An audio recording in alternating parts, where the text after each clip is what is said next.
Hi guys, welcome back to the channel. Today we're going to do a March wrap-up and a bit of a Spring TBR check-in. I read 13 books this month, which feels a little low because in January I read 18, February I read 14. I do, however, have an excuse. I was sick for a week and a half. All I wanted to do was sleep or curl up into a little ball. So reading, not happening. And also, I'm not gonna lie, a few books this month almost put me into a reading slump, but we pulled it back in the end, crisis averted, we recovered. And I really think I made serious progress on my Spring TBR. So we'll check in on that too. So let's get into it.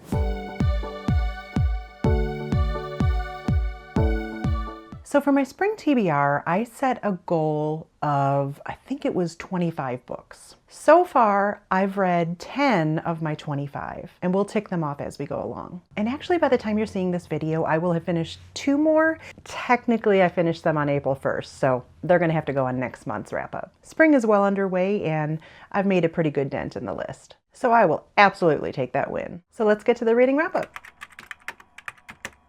Caller Unknown by Gillian McAllister. This book is an ARC that I received from NetGalley, coming out, I believe, May 5th. This is very much high stakes, emotional thriller centered around a mother whose daughter goes missing. And instead of a ransom for money, she's asked to do something unthinkable. And honestly, the strongest part of the book is the mother-daughter relationship. Like, you feel how far she would go. I ended up giving this 3.5 stars because while I enjoyed the emotional core and the tension, it didn't fully blow me away. You know, like one part of the plot was kind of, for me, just, I don't know, uncomfortable in a way that I didn't find enjoyable, but that's just a me thing. It was a fast read, but it just wasn't one of the ones that, you know, really rock your world. But if you love morally gray decisions, emotional thrillers, family-centered suspense, you'll probably enjoy this one.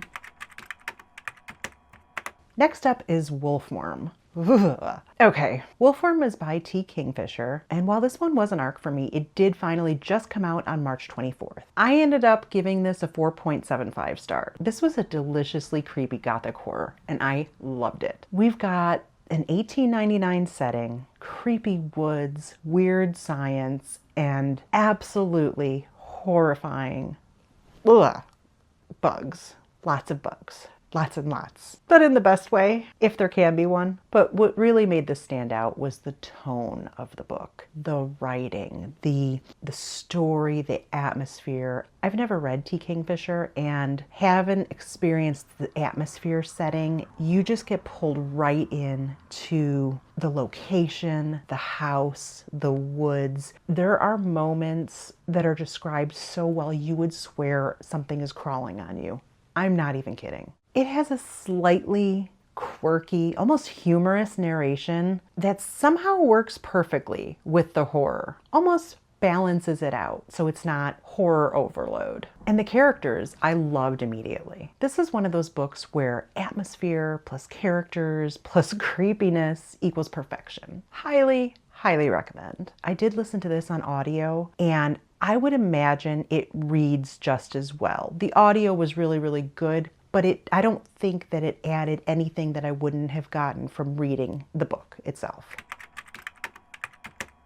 Next up is The Anniversary by Alex Finlay. This one was so bingeable. Some people start books with a baseline, like a 3, and that way books have the opportunity to move up or down. Some people start with a 5, where they give everything to the book and then work their way down from there once they've started reading. For me, I kind of start in the 4 range, giving it the opportunity to blow me away and go up, or go to kind of like good but not amazing, rock my world, or, you know, when we get down in the 2s, the not so much, not so great. So for me, I gave this 4 stars starting in, and it pretty much stayed there the whole time. This is one of those, you know, like just one more chapter and then suddenly it's 2 a.m. type books. It follows the story across multiple years around the anniversary of a certain incident in every year that follows, all tied to a serial unaliver case. But what I really loved the most about this book was the 90s nostalgia. There were just little tidbits dropped into every anniversary that reminded me of 8th grade, starting high school, whether it was the hair that people wore, rolling your jeans, Nirvana, Pearl Jam, you know, that era of the 90s. It had a bunch of the key moments that if you were lucky enough to be in your late teens, early 20s during that era, you can remember these things happening. And so it was kind of like a fun ride where you got to remember these things as you're reading the journey and the high tension of what's going on in the book. So all those little tidbits just transported me back. If I had to say one of the reasons I didn't go full 5 stars is the twist didn't fully shock me, but it was still super satisfying. If you want something fast, addictive, and completely nostalgic, this is for you. And it comes out May the 12th. Next up, we have The Family Experiment by John Marrs. So the premise is, what if you could raise a child without ever having one? And I was hooked immediately. I'm talking page 1, you start this book and you just eat up every page. This was my first book by John Marrs. I keep hearing his name on a few of my favorite YouTuber channels. And as a first time read for an author, you know, I have thoughts. Short version, I ate this up. This book is set in a world where overpopulation makes it nearly impossible to have children biologically. So instead, people can subscribe to raise a child in a virtual world, a metaverse of sorts. And to launch it, they create a reality show where select couples get to raise a child from birth to 18 years old in just 9 months, start to finish. And the prize for winning the reality show is you can either keep the virtual child or take the prize money and have a chance at having a real one. I gave this 4 stars. It leans in certain moments to a total 5-star read, but I think start to finish, once I kind of sat with it, I think 4 is a really good rating for this. And here's why it works so well for me. First, it's one of those books that just grabs you right off the bat. The pacing is lightning fast. The concept is super engaging, and I found myself invested in the couples from the get-go. And what I really loved was the exploration of what makes a real family, emotional attachment versus reality, and how far people will go for parenthood. It's honestly a little unsettling, but in the best way. Also, the format. It's so bingeable, and it reads like you're watching a show, like you're watching reality TV, but a lot darker. This definitely leans into speculative fiction, but it's just realistic enough to feel uncomfortable. Like, it's a little too possible. And that's what made it so effective. I'm an instant John Marrs fan. I'm going to be going through his entire backlog as quickly as I can. If you like Black Mirror vibes, high-paced thrillers, and thought-provoking concepts, you need to pick this up.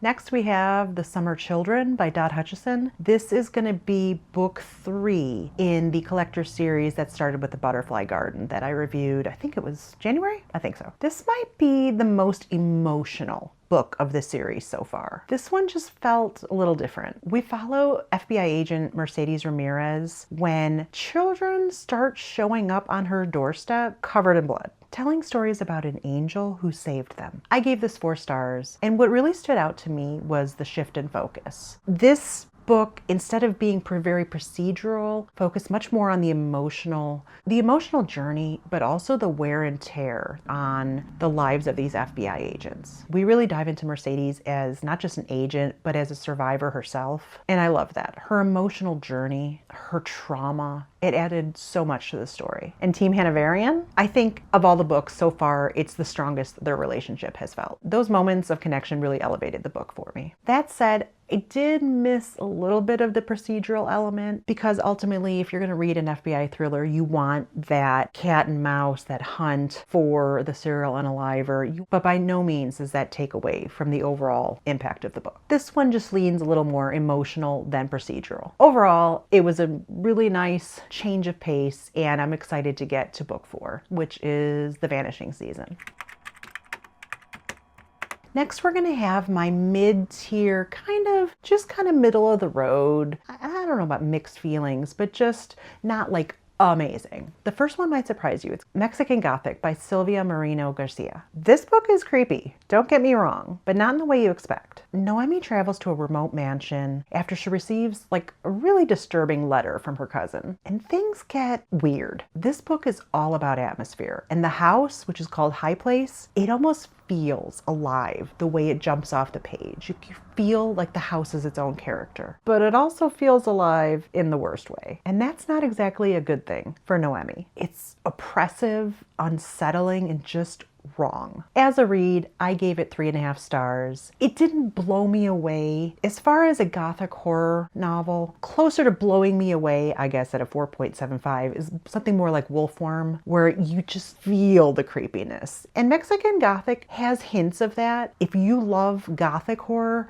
this is probably going to be a 4.5 star read for you. For me, it just was a little slow in the first, I would say, 60%. The writing was beautiful and the scenes were so vivid and some of them really, really disturbing in a very intentional way. There are moments that are unsettling, slightly gross, and deeply uncomfortable, which is exactly what Gothic horror should do. But it is a slower build, like I said, up until about 50-60%. If you're expecting constant action or need constant action to enjoy a book, this probably won't jump over a 3.5 star for you. This is very much atmosphere first, plot second, until that 60% mark. And then it really just takes off. If you love Gothic horror, eerie settings, and a slow building, I don't know, dread, you'll probably really, really enjoy this. For me, I would say just go in knowing the pacing.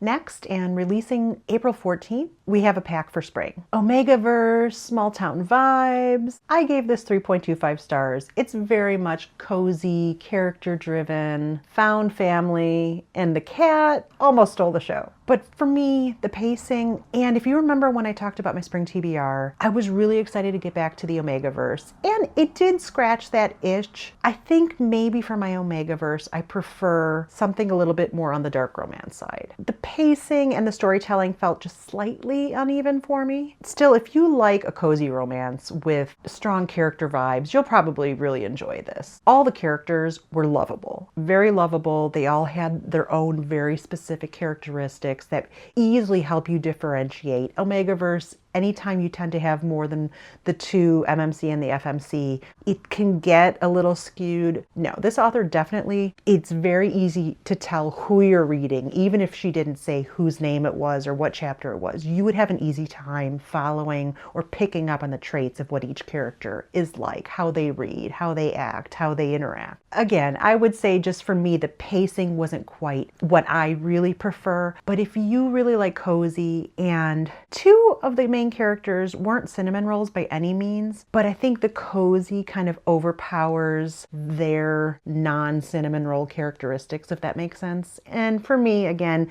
I've said this in the past, it's not really my preference, but very enjoyable. The One Day You Were My Husband. This is another arc. I really wanted to enjoy this. It sounded like such a good premise. I ended up giving it 3 stars. There's so much here. Past secret, emotional depth, but I just kept disconnecting from the writing style. I think this is one of those instances where this author and I probably just don't mesh, and so it's a me problem. Not the book, because I know other people are gonna love this. I just couldn't connect with the story. I kept slipping in and out of it, and then once that happened a few times, I stopped caring what happened to the characters altogether. I finished it. Again, 3 stars for me. It may be a 4.5 star read for some, if you mesh with this writing style. So again, this is totally a me thing. If you like twists, turns, and secrets, I would say absolutely pick this up. This comes out on May 19th. Okay, so I did have a few books, unfortunately, this month that I swear darn near put me into a reading slump. And I'm kind of annoyed about that. Like when I was reading them, I was getting like, seriously? Like I don't need a reading slump right now. So my kind of low point of the month, slump books. All right, let's talk about them. Fake Night by Eyal Rosen. 1 star. This one hurt. The premise sounded so fun, like chaotic, identity switching, messy friendships, but the execution, whew, it just didn't work for me, like at all. The writing was really rough and unpolished. I will say bravo to this author. It's self-published. I couldn't write a book. Lots of great ideas, interesting concept. The writing style for me was just so choppy going in that I couldn't connect anywhere to anything. I tried to kind of suspend reality, go on the ride, and I just couldn't do it. So for me, this was absolutely the first book of the month that almost put me in a complete slump. And then only a couple books later, Betrayal. 2 stars. It wasn't 1-star territory, but for me, 2 stars. And again, I found myself annoyed because it threatened to put me in a reading slump, and it just, you know, when that happens, you're just kind of like bummed out. You know, I love when you're picking up books and they're just awesome and you just keep the ride going. That's where you want to go with it.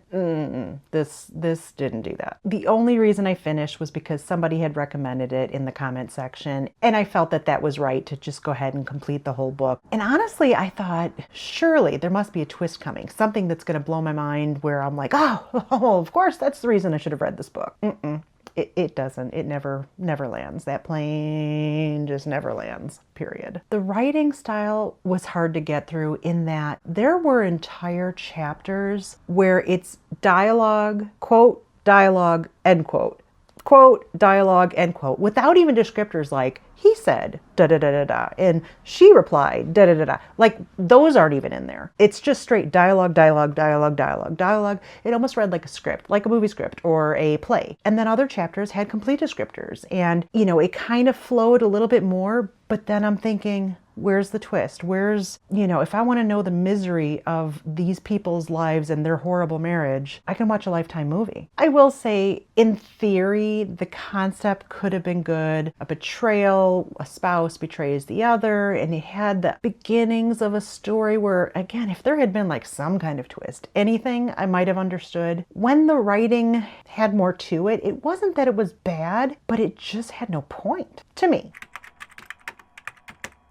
Getting out of the depressing, almost slump territory, my recovery book was Dark Hockey Romance, The Pucking Wrong Number. This book absolutely saved my month. Like, if I had a meter of almost slump, almost slump, almost slump, getting to the bottom, and then where danger slump territory hits, this book immediately recharged all the juice in it, and I was like, oh, thank God, a book where I can just flip through the pages, have a fun ride, enjoy the dialogue. It's not for everybody. Not everybody likes kind of like the alpha MMC, and that's totally fine. I get that. Just like cinnamon rolls aren't for me, alphas may not be for you, and that's totally valid. But for me, it wasn't even that. It was witty. There was banter. Like, they just had an accidental meet cute. It just had everything that was just fun and made it move really fast. More specifically, it was a dark hockey romance with a morally gray MMC. It was fast, it was addictive, and it was everything I needed to keep me from the danger zone of a reading slump. Sometimes you don't need the perfect book, you just need the right book.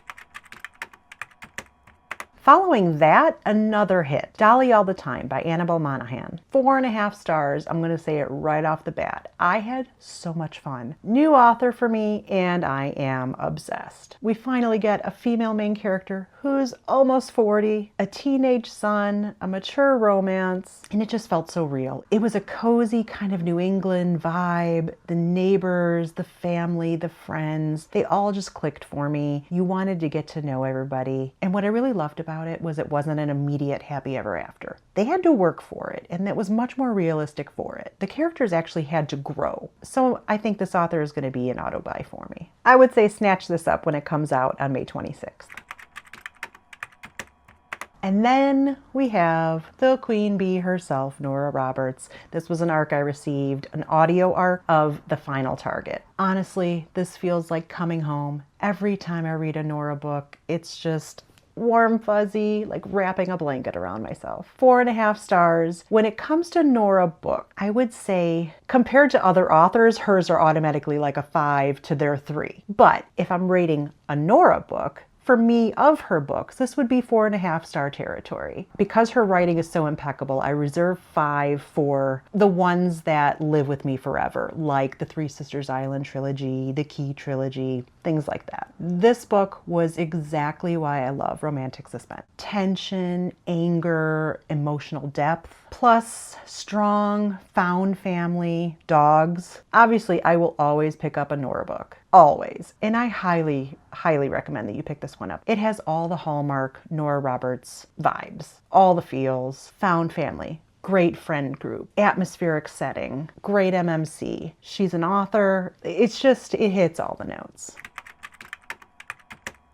So final thoughts. Overall, March was a little bit chaotic, a little bit scary. Anytime I lean towards falling into a slump, I get a little nervous. But thankfully, a few books absolutely helped me recover, and I'm right back to where I started. So I'm hoping April is not going to be anywhere near as slumpy as March was. But we recovered. And honestly, that's all that matters. And also, another update, I am almost done with that ginormous backlog of ARCs that I had signed up for on NetGalley. I have finally dwindled down to one ARC remaining, and I'll probably toss it into my April reads just to finally close that out and then stop myself. Absolutely stop myself unless it's a book or an author I absolutely have to read.